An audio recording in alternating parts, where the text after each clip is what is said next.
I'm going to stray a bit this week from my typical meteorology focus to talk a little astronomy, partly because I've always been fascinated by the night sky, and that's probably true for many of you, but also because there's the potential for a spectacular sky show this weekend, especially if you're willing to stay up late.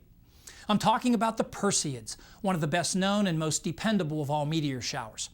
Meteors are often called shooting stars. They're bits of space debris that burn up as they enter the atmosphere, producing bright flashes or streaks across the sky. Now, the Perseids occur each year in the middle of August as the Earth passes through a part of space littered with debris left behind by a comet called Swift-Tuttle. Now, most of the particles are tiny grains of sand, but when they ram into the atmosphere at more than 100,000 miles per hour and disintegrate, they create vivid streaks of light. They're called Perseids because they seem to emanate from the constellation Perseus, though you don't have to find it to see the meteors. They'll shoot all across the sky, but their paths will all trace back to the vicinity of Perseus.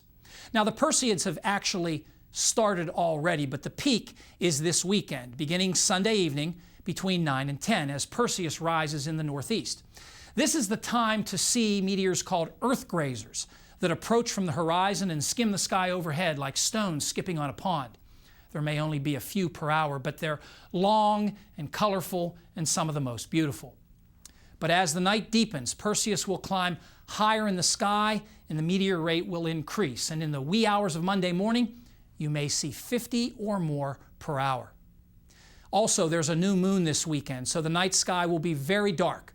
You'll want to get away from cities and lights. Find a dark location in the country with an open view of the whole sky. You don't need telescopes or binoculars. The meteors move too fast and are best observed with the naked eye anyway. As a side note, we get asked a lot why meteorologists study weather and not meteors.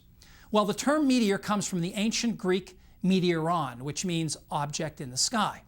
In 340 BC, Aristotle wrote a book called Meteorologica that dealt with anything that fell from the sky or was suspended in it. So technically, clouds and rain and snow are meteors too. And in fact, we call them hydrometeors. Thus, calling the science of the atmosphere meteorology does make some sense. Of course, our ability to enjoy the Perseids this weekend depends on whether there will be any hydrometeors in the way. Fred will give us some insights in the extended forecast next.